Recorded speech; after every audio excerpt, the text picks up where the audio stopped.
We're going to go ahead and get started. We may have some people straggling in, and that's fine. We know it's a long walk from the parking lot to the building. But thank you guys so much for coming tonight.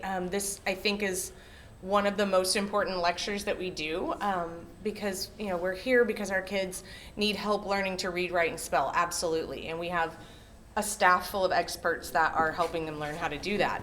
But that ADHD piece is the piece that they come home with every day, and the piece that you're like, hey, go put your shoes on, and they're like, well, I re-roofed the house, is that okay? And you're like, no, that's absolutely not what I asked you to do at all. All of those little things that we live with as parents on a day-to-day basis, that is what Dr. Janelle is here to talk to us about. And it is something that many of our staff live with, deal with, work through. Us as parents, I've got two of them in my house.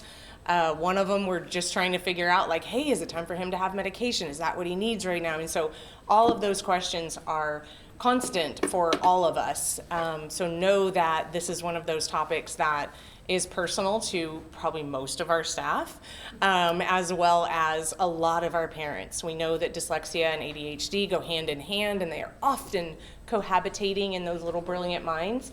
And Janelle does a fantastic job of helping us understand that, help us get some ideas of how do we love on these little geniuses that we live with when sometimes those behaviors and those things are baffling to us. So I don't want to take any of her time because I know you guys are going to have a ton of questions afterwards, but thank you so much for coming, and let's talk about this together. So thanks, Sarah.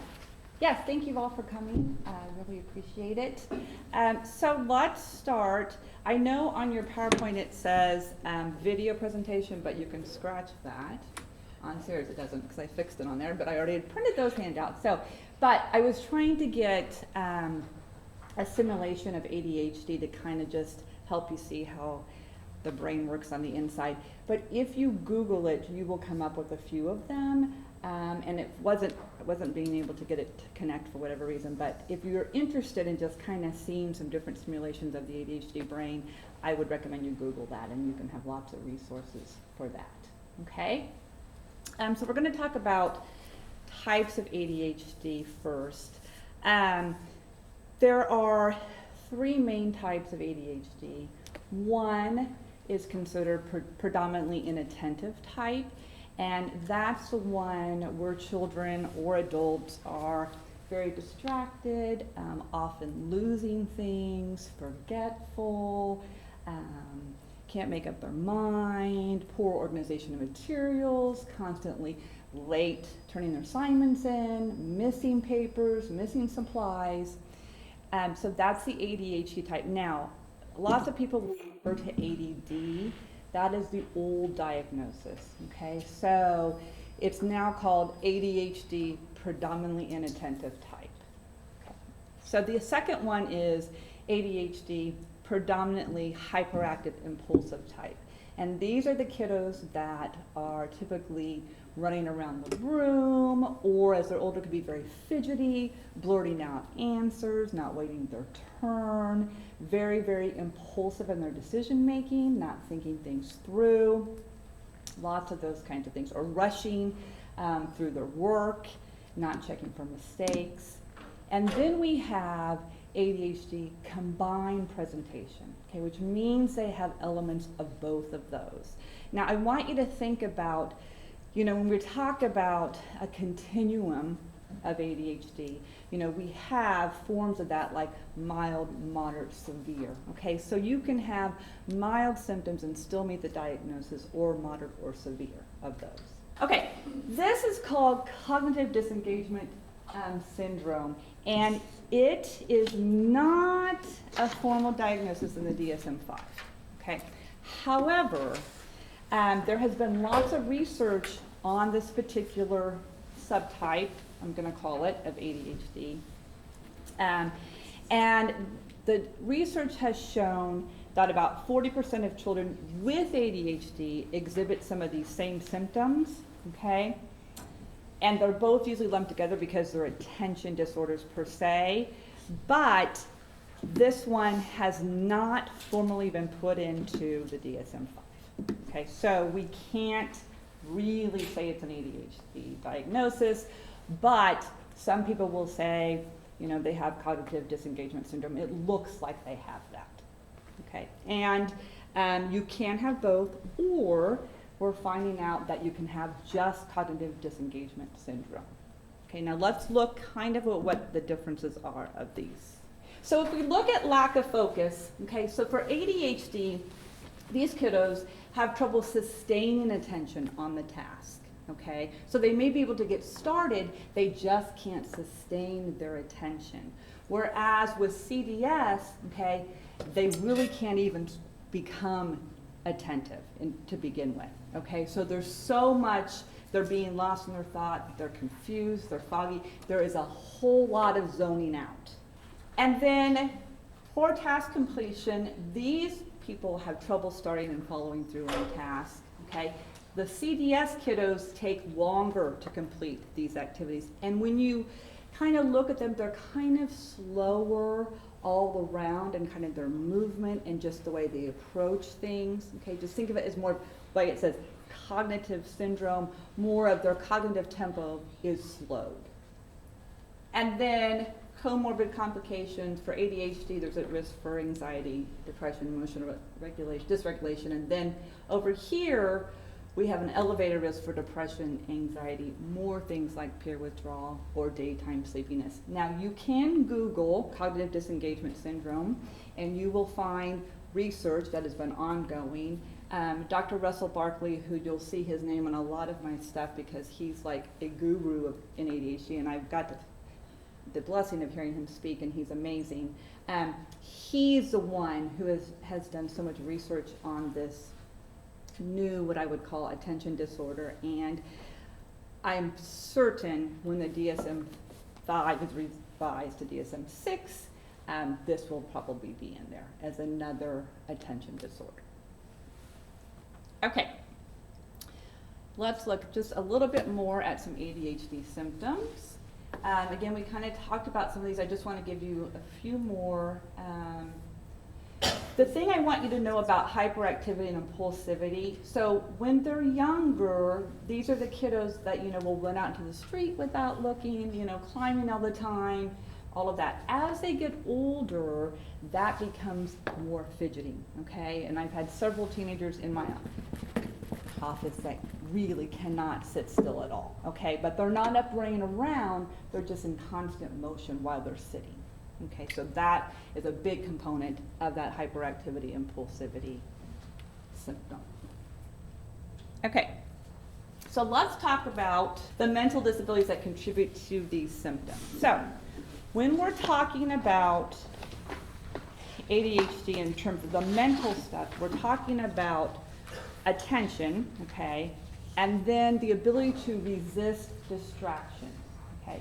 So a lot of parents will tell me, my kiddo can play on the computer or video game for 5 hours. How could they possibly have ADHD? Here's the problem. They love video games, okay? They love computers. So that is not a chore for them. It is not something that they find boring. It's not something they don't want to do. They thoroughly enjoy it. So yes, they can play on that for hours. And we're going to talk a little bit more about this as we go through. But it's not necessarily that they don't attend, okay? It's regulating that attention. So that's the issue, okay? It's when to attend and how to regulate that attention. So if they're sitting in a class that they find very boring, that's when they have to really monitor themselves and attend to that information. And that's when it becomes very difficult, okay, if it's boring or repetitive. Okay, working memory. Your auditory working memory is your ability to put something into short-term memory, manipulate it, and produce a result. So for example, if you say to your child, get your backpack, get your shoes, and meet me in the car, they are using their auditory working memory. They have to hold that information in their brain and complete the task. Well, this becomes the issue. Auditory working memory is very, very weak in children and adults who have ADHD. Okay. Visual working memory, fantastic, and we'll talk about that later. Auditory working memory, a weakness. Okay. So if you say to your kiddo, get your backpack, get your shoes, and meet me in the car, and they don't do that, okay, parents will say, well, they don't listen to me. They just don't listen.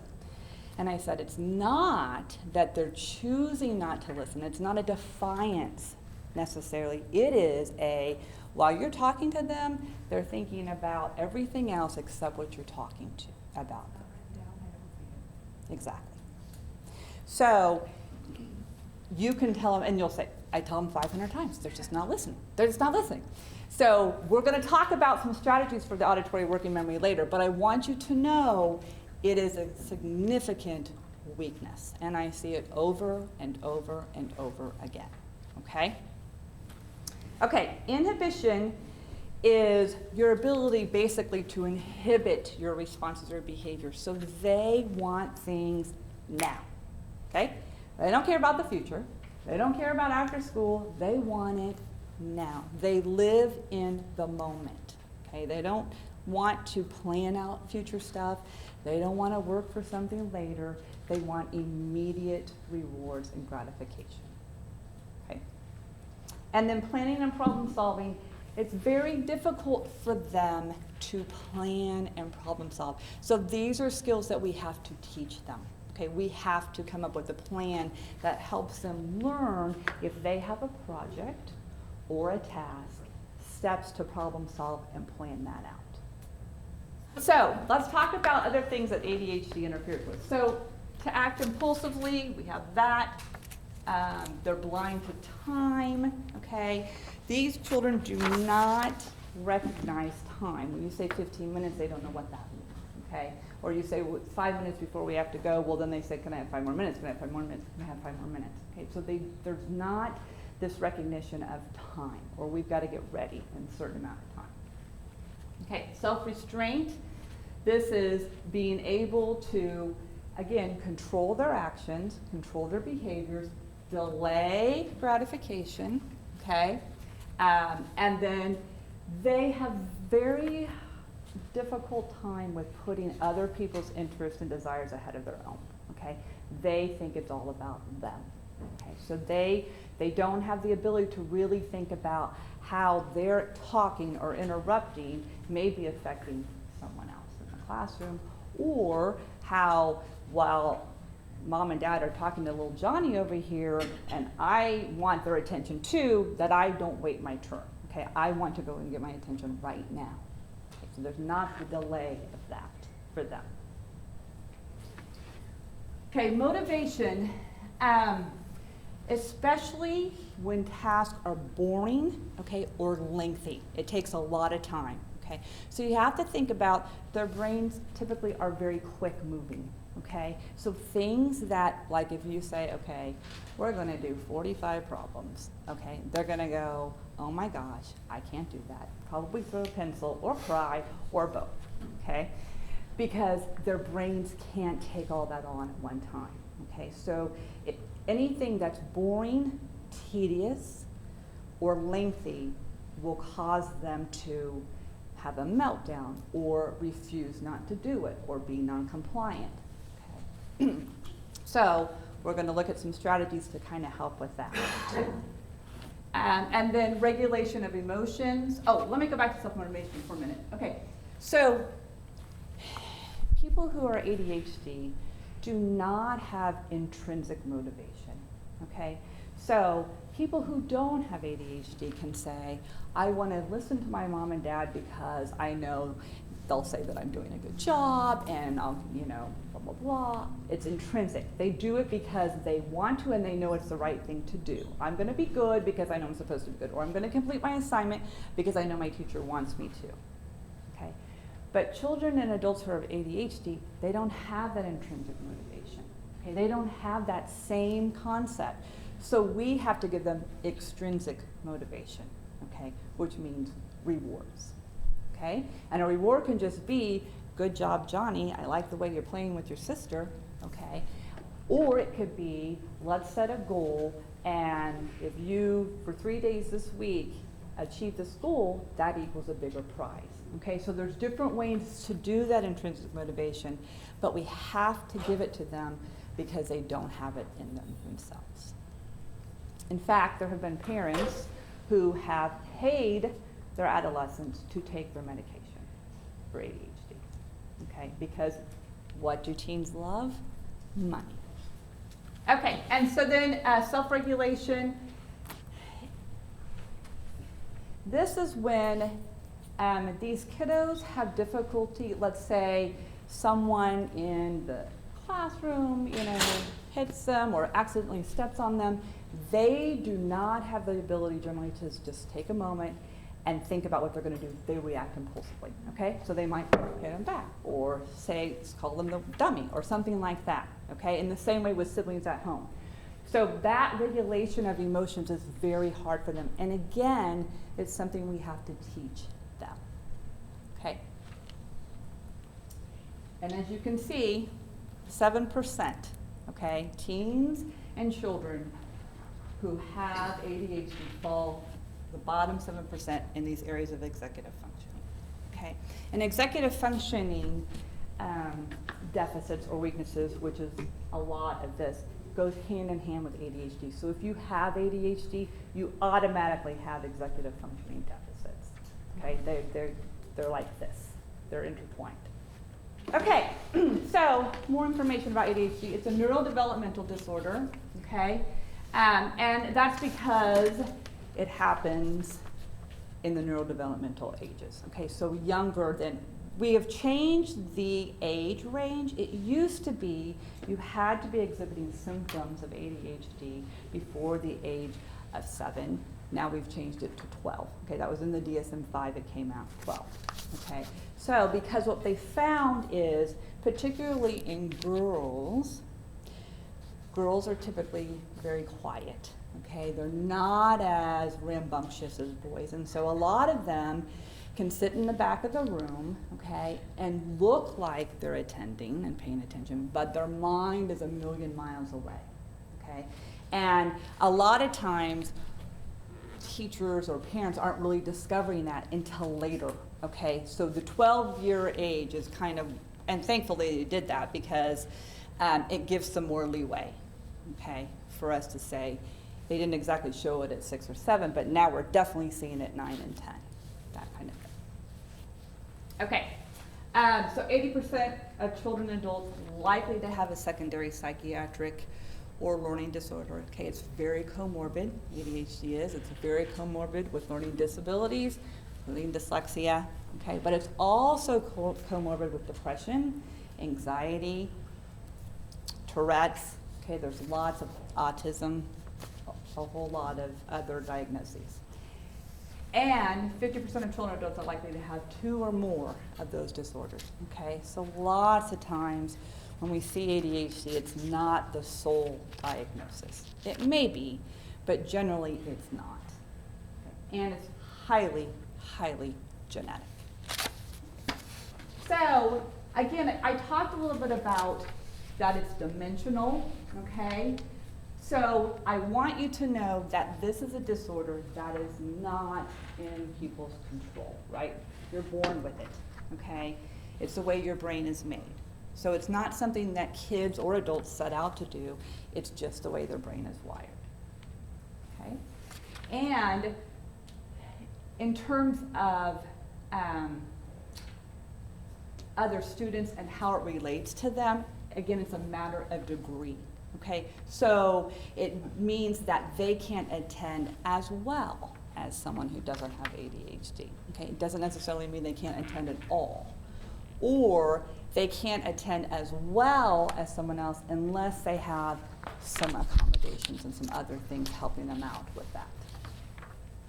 Okay, causes. So we know it's highly genetic, okay, but look at these results. If a parent has a diagnosis, their child is 6 to 8 times more likely to have the disorder, okay?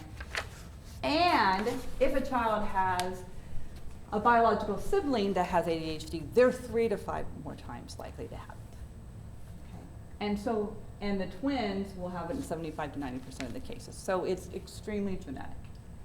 Now, in a lot of cases, when I'm evaluating kiddos, the parents will say, well, I was never formally diagnosed, okay? However, I had all these symptoms, okay? Because we didn't do such a great job of diagnosing way back when, and a lot of times the kiddo was just identified as a bad student, and they set them in the hallway, not recognizing all the things that could have helped them. Okay, so just because there's not a formal diagnosis does not mean that the parent or the sibling aren't exhibiting the same symptoms.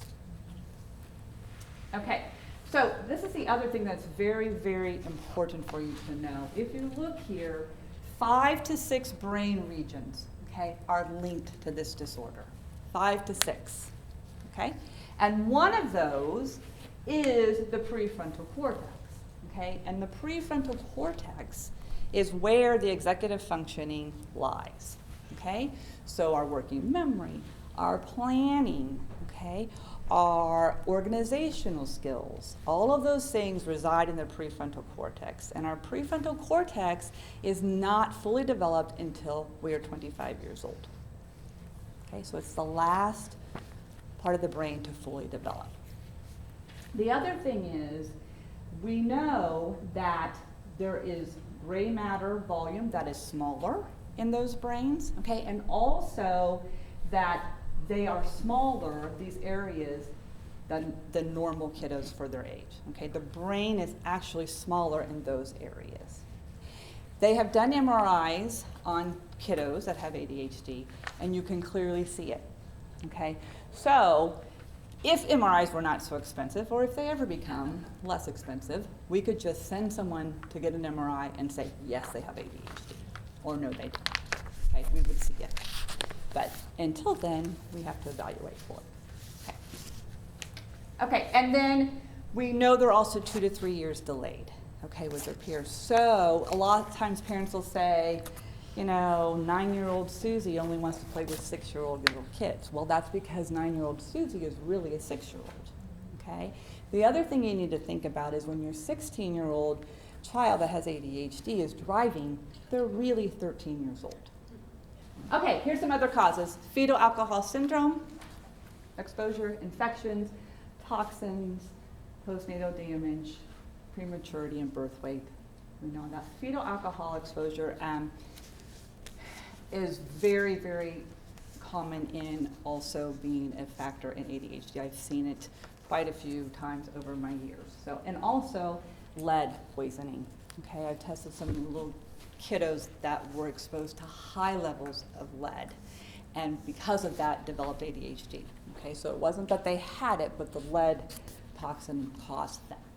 Okay, and then also brain after birth. So people who have traumatic brain injuries, I test for traumatic brain injuries. People who have that, one of the main things that's affected is their attention. Okay, so they may not have had it prior to their traumatic brain injury, but they certainly have it now. Okay, here's some statistics. Okay, as you can see, lots of children diagnosed between the ages of 2 and 17. And I don't know why they're saying 2 years old, because that's pretty hard to diagnose at 2. But there are some pediatricians that will say, it looks, you know, the kiddo looks like they have ADHD. And you can see that boys are diagnosed more than girls. And again, I think part of the reason is that girls are often not picked up on, okay? They're just not as rambunctious again, or they're not out of their seat all the time. They just kind of sit back there, especially if they're just the inattentive type, they get missed. And then I will see them way later as adults, okay, and they had the symptoms all along, just no one saw it. So let's talk about this for a minute, because I know lots of parents, I'll say not lots, some parents are very concerned about the effects of medication on their child that has ADHD. So when you think about the brain, and we talked about the less volume, the smaller size of the brain, okay, we know that ADHD is a brain disorder, neurodevelopmental, okay? Well, what gets to that, just like what gets to depression or what gets to anxiety, is medication, okay? We have come a long way in terms of the medications that we use compared to when we only had Ritalin a bazillion years ago, and you had to give it to them every 4 hours, and then when it wore off, they're climbing off the walls, and you have to hurry up and give it to them. Now we have what's called extended release, and it's in a capsule, and the medication exerts what you need throughout the day as you go. Okay, so typically kiddos will take it at 7 in the morning, and then we want it out of their system by 7 at night so they can go to sleep. Okay, so we'll gradually just give them what they need. It's one pill, that's it. Okay, so the beauty of that is no one's forgetting to give them their med at noon, okay, or every 4 hours, and it's slowly being secreted into their body as they need it, and it's out of their system so they can go to sleep. Okay, side effects, generally speaking, are they're not as hungry. Okay, it impacts their appetite. Now, will they eat? Yes. Okay, will they eat the same as they used to? Generally not. Okay, but they will eat when they're hungry, and pediatricians and psychiatrists monitor their weight to make sure that they're staying where they need to be.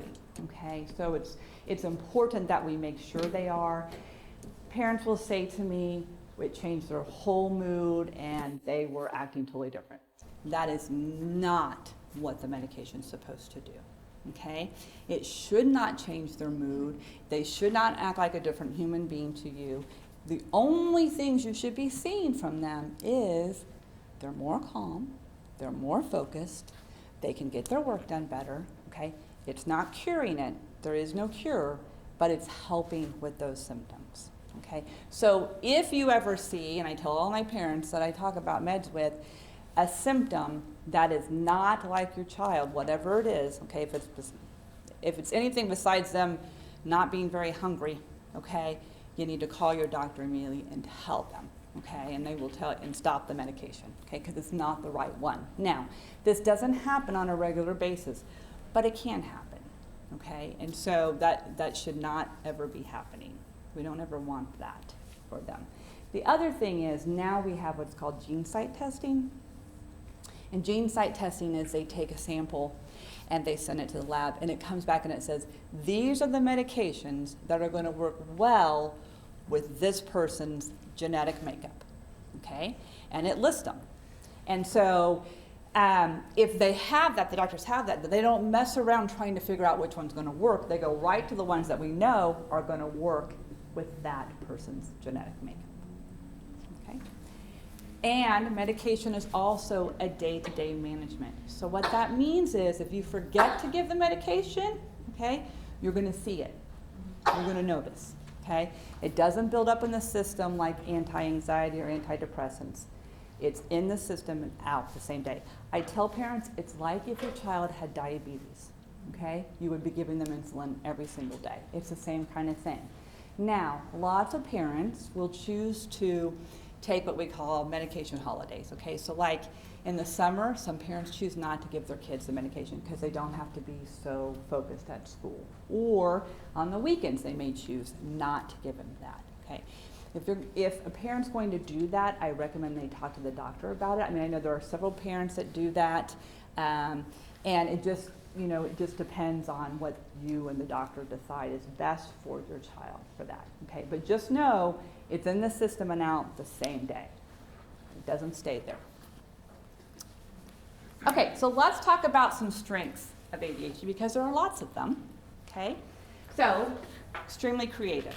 Okay, these kiddos are very creative. A lot of them enjoy art, Legos, building, all those kinds of things. They're hands-on, okay, visual, spatial kind of people, okay?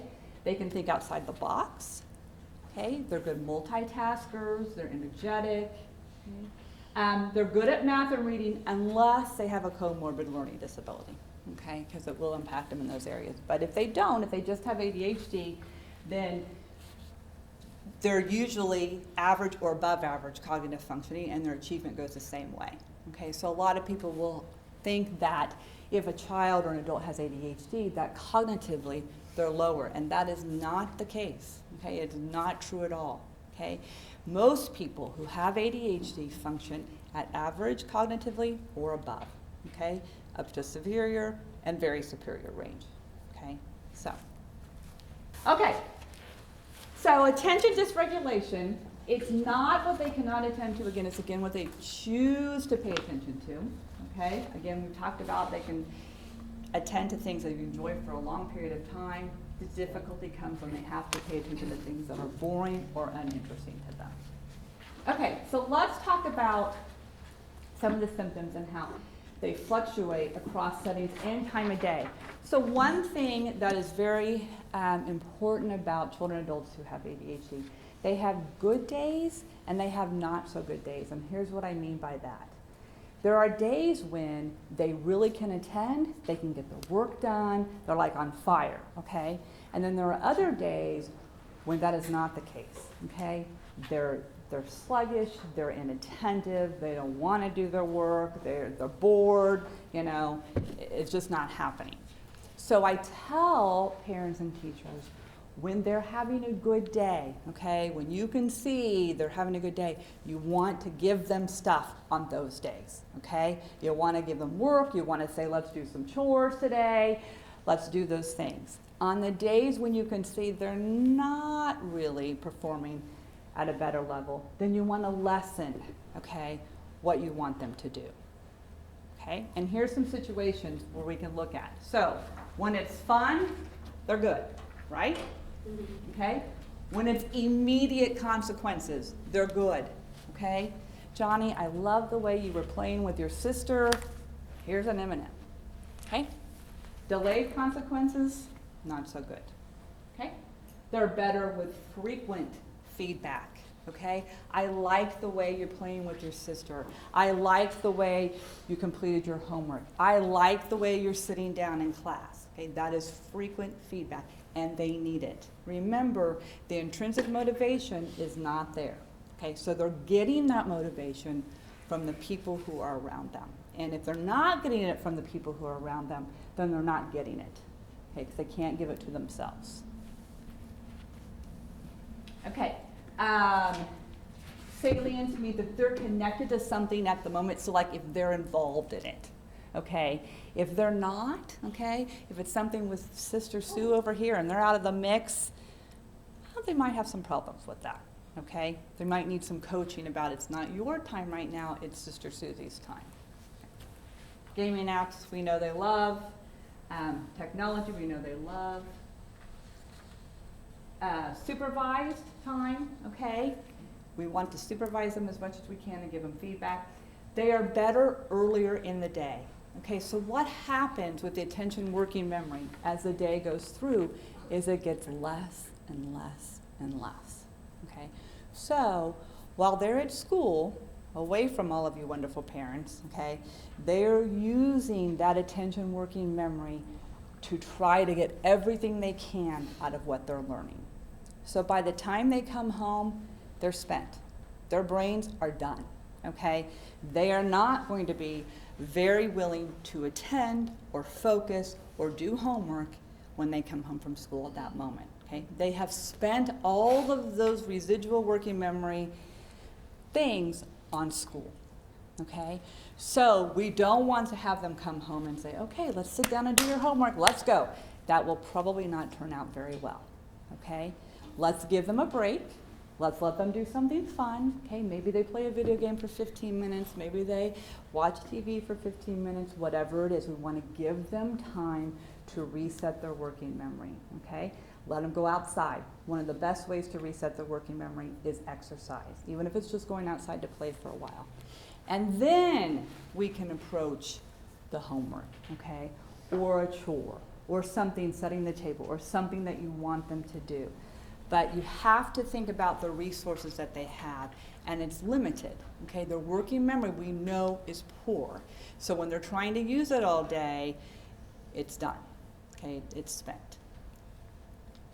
Okay, they do much better in one-to-one situations, okay? Imagine that. They like lots of attention. Not so well in group situations, okay? Better with strangers than parents, okay?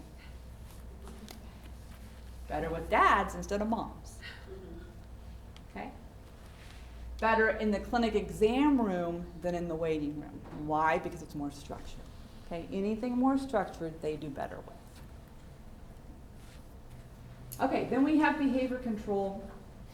which hyperactivity and impulsivity we know are the hallmarks of the hyperactivity, ADHD, and the combined presentation.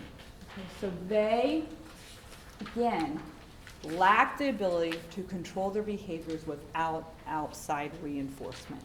Okay, whether it's through positive rewards, structure, preparing them, okay, strenuous activities, medication, okay, all of those things. And then the last one is executive functioning, okay? So the executive functioning, which we touched on, we're going to touch on some more in a minute, those are functions that you need to be successful, not only in school, but in life, okay? Day-to-day things that you have to do.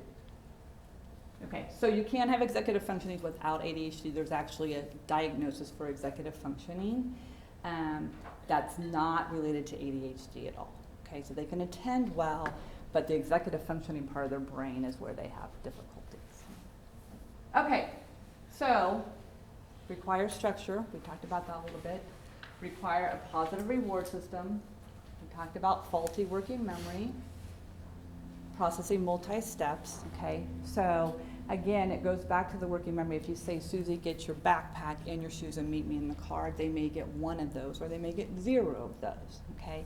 They have difficulty with multitasking and multi-step directions.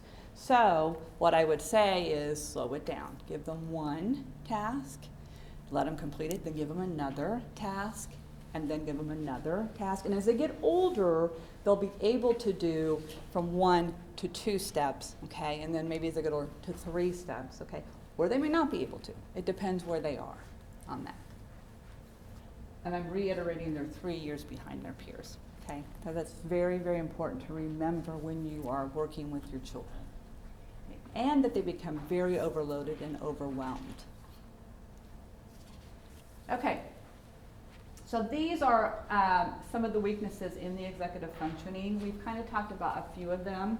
The working memory. Does anybody want to volunteer for me? So I am going to do kind of a simulation of auditory working memory. Okay, this is actually on one of the tests that I use. This is the adult test that I use when I'm diagnosing. It's the IQ test. But it's just to give you an example of how we can look at working memory. It's okay. You don't have to do it if you don't want to. No, I'm good. You're good? Okay. All right. So I'm going to say some numbers, and I just want you to repeat them back to me. Okay? You ready? Okay. 9, 7. 9, 7. 6, 3. 6, 3. 5, 8, 2. 5, 8, 2. 6, 9, 4. 6, 9, 4. 7, 2, 8, 6. 7, 2, 8, 6. 4, 2, 7, 3, 1. 4, 3, 7, 2, 1. Okay. 7, 5, 8, 3, 6. 7, 5, 8, 3, 6. Okay, good. Now I'm going to do something different. I'm going to say numbers to you, and I want you to repeat them to me backwards. You want me to do what? Backwards? Yes, backwards. Okay. All right? Gotcha. There we go. So we'll do practice. So Okay. if I say 7, 1, what would you say? 1, 7. You got it. Okay, here we go. 3, 1. 1, 3. 2, 4. 4, 2. 4, 6. 6, 4. 5, 7. 7, 5. 6, 2, 9. 9, 2, 6. 4, 7, 5. 5, 7, 4. 8, 2, 7, 9.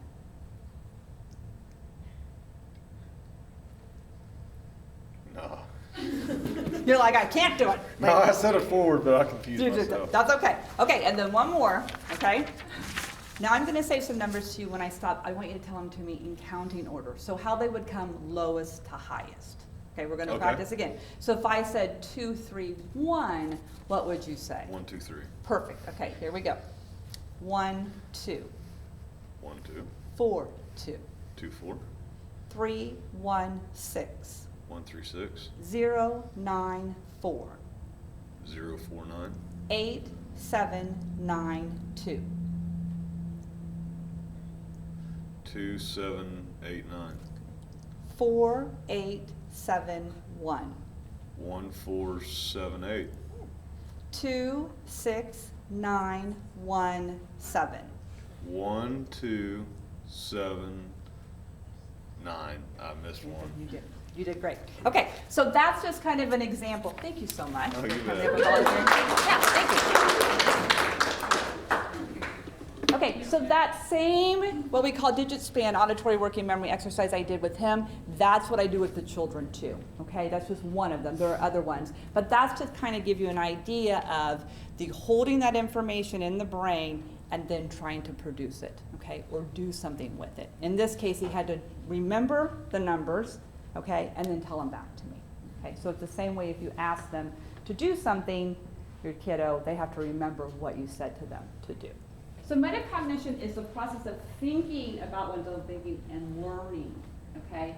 So in this case, feedback from the parent or the teacher helps them, okay, to learn about something and then be able to do that or complete that task. Okay, we're going to talk about some more things to help with that too.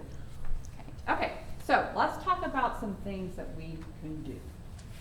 Okay, so positive reward systems, okay, again, are one of the number one things that can work with kiddos. They work with adults too, but they really work with kiddos.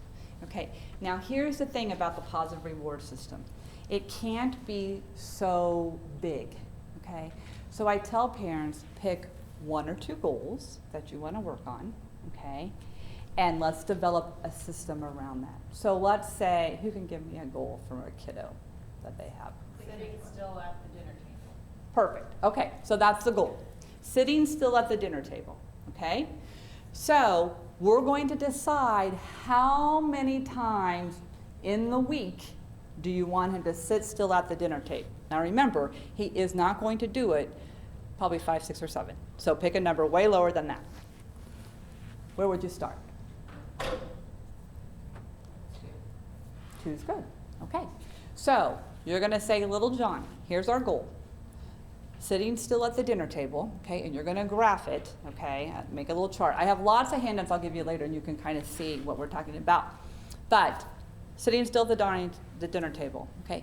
So if he does that, let's say on Monday, okay, he gets a little star or a check or whatever. And then if he does it on Wednesday, he gets another star or check, okay. Now, he did it twice, so he made his goal. So what you and Johnny have to figure out is, what does that equal, okay? So you're going to want to sit down with him and say, what are you willing to work for, okay? Now, it doesn't have to be something big, okay? It can later as you progress, but for right then, maybe it could be, well, give me something he likes. Your kiddo. Is there a favorite candy he has? Candy, yeah. Okay, so if he does it twice in that week, that equals a candy, okay, that he decides that he wants, okay? So you have to give him, though, immediate gratification. That's why we need a visual chart, okay, that shows I made this goal, ding ding, I get a little check, a little star, sticker, whatever, because to him, that's reinforcement, okay? So then he made those 2, so he gets a bigger reward, right? Now, after he does that 2 for a while, okay, you can extend it. Okay, you're doing so great, let's try for 3 this week, okay? And then maybe you get 2 pieces of candy, okay? So you're gonna start out small and you're gonna gradually add to that, okay? And you don't want to have more than probably 2 goals that you're working on at a time, so that it doesn't confuse them and it helps you, okay? Because then you're having to figure out all this stuff, okay? Because if you don't give them consistent feedback, if you don't review that chart with them, if you do it one day and then you don't do it the next day, it's not reinforcing to them, okay? So it's got to be a reward system that, one, they're willing to work for, okay?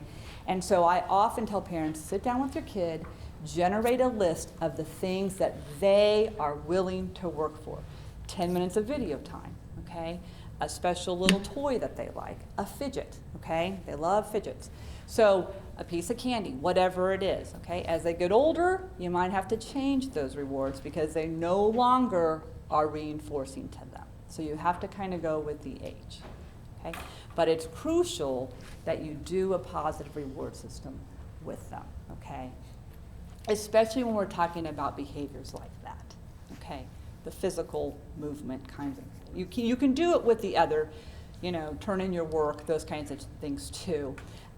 The reason I think parents focus so much on sitting still at the dinner table is because you can see it, right? It's an activity and everyone else is sitting there, but they're jumping up and down. Okay, so creating a place to complete homework without distractions. Do you guys have that at home, or is it just kind of centrally located where everybody is at? Our parents, and we Okay, don't no have homework. Okay, thank you. Yeah. Well, that's a good thing. But you will someday. Mm-hmm. Okay, so when you get there, you're going to want to have a place for them where they're not distracted. Okay, here's the most important thing about the auditory working memory thing that you can really do that's quick and easy. If you give them a request, or you say, Johnny, I want you to get your backpack and your shoes and meet me in the car, you're going to first of all look at them in the eyes, okay, at their level, and say, Johnny, what did I just say to you? Okay, kind of like what I did with him. If he can say it back, okay, he got it. It registered. Now, if he goes along and he gets distracted by something else on the way to do that task, he may lose it. But if he said it back to you, it registered, and you say, okay, I want you to go do that right now. Don't do anything else, okay? But if he says, I don't know, he doesn't know, okay? He's not trying to be defiant. You said it. He wasn't focused. He wasn't listening. A lot of parents will go, Johnny, Jimmy, come to the dinner table, pick up your toys. As you're busy in the kitchen, they're not listening to you because you're not telling them directly at their eye level, and that's what they need. Okay, so have them repeat it back, and then make sure that you know they got it. Okay, explaining expectations beforehand. Okay, so with these little kiddos, before you go to the grocery store or the doctor's office or wherever you're going to sit down with them and say, okay, we have to go to the doctor's office today. What behaviors do we want to display at the doctor's office? Okay, and you're going to help them create that. Okay, I'm going to go in, I'm going to sit still. Mom might let me play on her phone for a little while, and afterwards, if I do a really good job, I might get a piece of candy. Okay, but you want to explain to them what you're expecting them to do. Don't assume that they know. Okay, and each situation is different, right? Some grandma's houses you can go, and it's okay to touch things on the table, right? Other grandparents' houses you go, it's not okay to touch things on the table. So you want to talk about the situation and what's happening before you go to it. Okay, so we talked about making eye contact, organization, okay? Typically very difficult for them. Again, you guys don't have to worry about it from homework right now because they don't have any. But eventually they're going to have to develop an organizational system, okay? So as they get older, when they do go to a different school, okay, and not only that, but as an adult, okay, like remembering to turn stuff in, okay, remembering to get an assignment done or get a work assignment done. They're going to have to remember how to do those things. Okay, we talked about sports and nature and resetting their attention. How many of your kiddos do like sports or like to run around or do all that kind of stuff after school? Okay, so their brains need that. It's very good for them. Lots of parents will put their kiddos in some kind of sport for that main reason, okay? It burns up the energy, it makes them tired. Some parents will even, kiddos like to do heavy lifting, okay? Like, not to the point where they're hurting their back, but I have these books here, can you help me move them? They like that, okay? It makes them feel good, and it's using their muscles and using their brain and helping getting rid of some of that energy. Okay, so dividing tasks into smaller parts. We talked about them feeling overwhelmed, okay? So what we want to do is anything that is big, and it may not be big to us, but it's big to them. So oftentimes parents will say, I tell them to clean their room, and they won't clean their room. Okay. Well, that little Johnny kid is going in there going, I don't know how to clean my room. I don't know where to start. My room's a complete mess. I don't know what to do. Mom said, clean my room. So more times than not, they're going to sit down and do nothing because they don't have a starting point. They don't even know what to do. They feel so overwhelmed. Okay. So you're going to say, Johnny, I want you to go pick up your blocks for me and put them in the container. Okay. Then when Johnny gets the blocks done, he's going to come back to you and he's going to say, okay, now I want you to put all your clothes in the clothes basket. And he's going to go do that task, okay? And then he's going to come back to you. Now I want you to da-da-da-da. Now, depending on the age, okay, you may have to help them a little bit. You may have to start it for them and say, okay, let's go over here, Johnny, and let's put some of your toys away, okay? Your Legos are going in this box, and I'm going to help you, and then I'm going to step away and let you do the rest, okay? But they're going to need that kind of structure. So cleaning their room is way big and way overwhelming. It's like telling them to do a 10-page paper, okay? Well, I don't want to do that. So every task needs to be broken down into smaller pieces. And then when they accomplish that one, you can give them another one, okay? And then another one, and then another. Okay, so we know they're heavily distracted. So again, we kind of talked about this, but if you are telling them something and they're in front of the TV, okay, or playing on a video game, they're not going to get it, okay? It's going to go right past them, okay? So they have to be focused on you and what you're saying to them. And then again, asking your child what they think would help them to remember something. So one thing that I want, and it gets later in the screens, but they're weaker in auditory working memory. They're very good with visual working memory, okay? So anything that you can create visually, they're going to respond to better. So a visual to-do list, okay? You're going to get one of these, okay? A visual chore list, okay? A visual pick up my room list, a visual get ready for bed list, a visual get ready in the morning list, okay? All of those will help them, okay? Because they can see it, they can check it off, and they don't have to rely on their auditory working memory. They don't have to keep coming back and saying, what did you say, Mom? What was I supposed to do? I can't remember, okay? That avoids all of that because you can just say, okay, Johnny, go to your bedroom, okay, and look at your list to get ready for school tomorrow and check it off, okay? And you're going to put these tasks, these visual things in a place where they can see them. They're in their bedroom, okay? If you want them on the refrigerator for certain things or in the bathroom, but it's got to be where they can see it, okay? And if it's a kiddo that has a hard time reading, we're going to do pictures, okay? We're going to make a toothbrush, okay? Or a shoe. We're going to do those kinds of things so they can help them remember, okay? Because the one thing I want you to know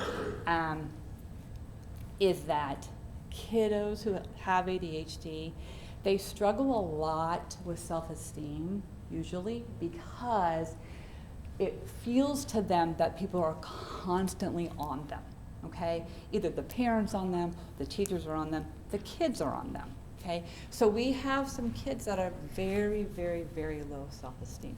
But what happens when that happens is they lose their self-confidence, they don't feel good about themselves, okay? So then if we just keep expecting them to do things without giving them some help in that, it just makes their self-esteem get worse and worse and worse, okay? So if we can eliminate, constantly hounding them, okay, about what they need to do and set up other things that we know will help them, then we take that out of the mix, okay? And then they feel better, and we as parents feel better, and we've helped them, okay? And we gradually improve their self-esteem. Because there are many, many, many, and you're going to see a sheet here of some of the things that have been linked to ADHD, and some of that's depression or drug use or those kinds of things. And they're doing that because they feel so much like a failure, and they're not, okay? But we are not, as a whole, as a society, giving them what they need. Okay, praise and attention, okay? That is like the most free positive reinforcement you can do, okay? And they love it. But be specific. Don't just say, good job, Johnny. Say, Johnny, I really appreciate the way you picked up your toys. You did a fantastic job. Okay, that's what they want to hear. They want to know that they did a good job, and they want to know what they did a good job on. Okay, not just they did a good job. Okay, and then give them something to look forward to. Okay, especially if a task is boring, like we kind of talked about. After you load the dishwasher, you can play a video game. Okay, something like that. Okay. This one is kind of fun too, making something a game, like pick up all these toys in 15 minutes, or I'm gonna time you to see how fast, or let's have you and mommy have a race. I'm gonna pick up the blocks, you pick up the Legos, let's go, each go, and we'll see who wins. Those kinds of things. So turn things into games because they love games. They respond very well to games. Okay, this is very important too. And we talked about how they need immediate gratification, which they do, but we also have to help teach them that everything isn't immediate, right? That there are things you have to wait for in life, as we all know, okay? So we want to work on that, okay? We want to work on helping our child learn to wait, okay? So if your child has trouble waiting, okay, set the timer, okay? Let them know when the bell rings that they get to do what they ask for. So Mom, can I play my video game right now? No, we're gonna wait 10, 15 minutes. We're going to set the timer, and when it rings, then you can. Those kind of things. So you want to work that into so they know everything is not immediate. First, then schedules. This can work very well too, okay, especially on things I don't want to do, but things I do want to do, like read a book. So first, brush your teeth, then we'll read a story. Okay? And you can write a sheet that says first with a blank line, and then with a blank line, and you can put in there as much as you want. First, pick up your shoes, then you can have a snack. Those kinds of things. And creating impulse control, again, we're reviewing and asking them what things do we need to do for that. So what are the rules for playing video games before we allow them to play the video game? So for instance, if Mom and Dad have a time limit, okay, of 15 minutes. These kiddos don't know time, okay? So I'm going to set this timer or my cell phone for 15 minutes. So before I let you play the video game, when the timer goes off, we are finished playing the video game and we're going to do the next task. Do you agree to that? Okay, you're going to get done, yes, okay? So then you're going to set the timer or your cell phone for 15 minutes. Then they're going to play the video game. Then the video game goes away, and you go on to what you're doing. But you want to explain to them what the rules are first, okay? Not just give them the video game, they're halfway playing, and 15 minutes we're trying, no. We're going to set up the rules beforehand. Okay. This one is also very important if they're becoming overwhelmed or overstimulated, which happens a lot, okay? Especially if there's a lot of kiddos or commotion in the house, okay? These ADHD kids maybe need whatever you want to call it. A break time, okay? Just go to my room to relax my brain. I mean, parents have come up with all kinds of cute little words and phrases that they use, or the kiddo will say, you know, I need a brain break, okay? And so then they go into their room, or if there's someone in the room, they go to another place and they just take some time, okay? They need time to reset their brain and not feel so overwhelmed. Okay, so this one, in terms of making plans, this is really good for lots of different things. And again, it kind of follows the whole thing as breaking tasks down. You're going to write steps down, okay? So let's say your kiddo wants to do a lemonade stand, okay? Great idea. Something productive, creative, okay? But you're going to want to sit down with them and say, okay, you want to do a lemonade stand. What are the steps we have to do this lemonade stand, okay? Because what you're doing in that, okay, is you are improving that executive functioning part of the brain that goes to planning and problem solving that they're going to need for the rest of their life. Okay, so we're going to practice it now so as they get older, they have it. Okay, exercise is very, very, very important, okay, for these kiddos. Any kind of exercise, it doesn't matter what it is, okay, even if they just run outside for 10 minutes. And a lot of them are in sports, and a lot of them need to release a lot of stress, energy, whatever it is. So exercise is important. prompting them by asking what needs to be done first, then next, and so on. Again, these little things are helping them develop those executive functioning skills where they're weaker. So if we do it now, as they get older, it becomes easier for them. So 2 keys for organization: putting a system in place and supervising your child in the system. This is kind of what we talked about picking up the toys, that some of them are going to require you to help them, okay, for a little bit, and then you can step out. If they're really young, like 4, they're going to really need a lot more supervision than if they're 7, okay?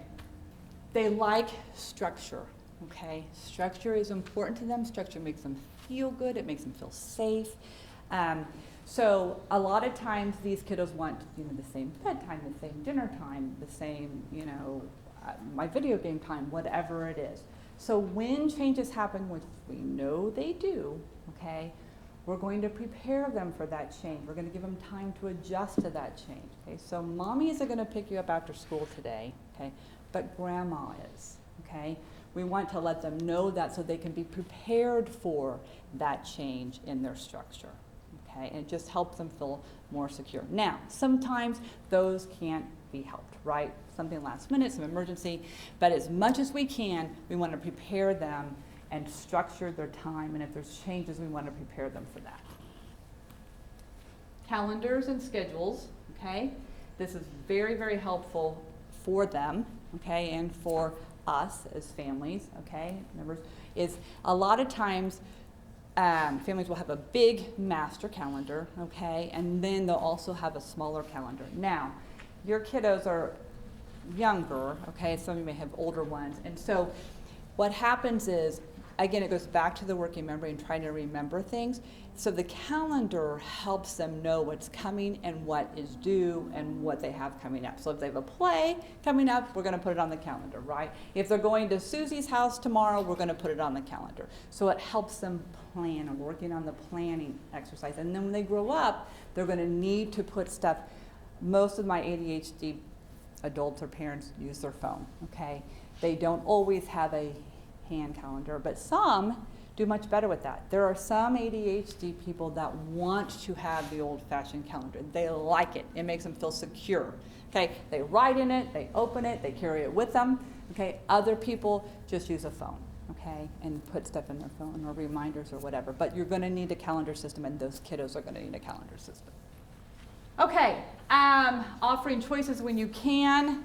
Okay, so there are times when they can't have a choice, but when they can, make sure that you allow it. Okay, you can either, brush your teeth before we read the story or after we read the story. Okay, that gives them some control, some sense of control, and just makes them feel better.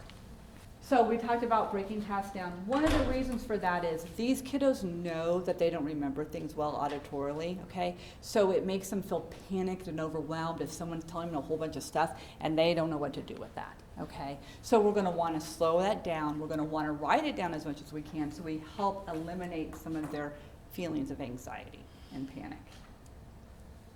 And then ask your kiddo, how do you think you did?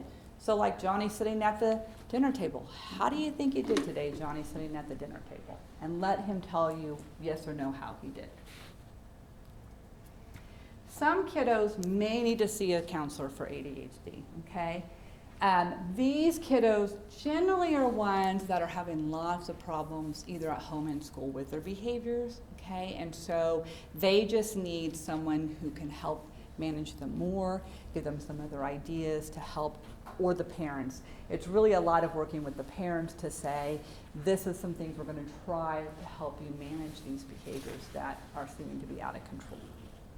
Okay, final thoughts. So ADHD, we talked about some management process. Disorder, no cure. Okay.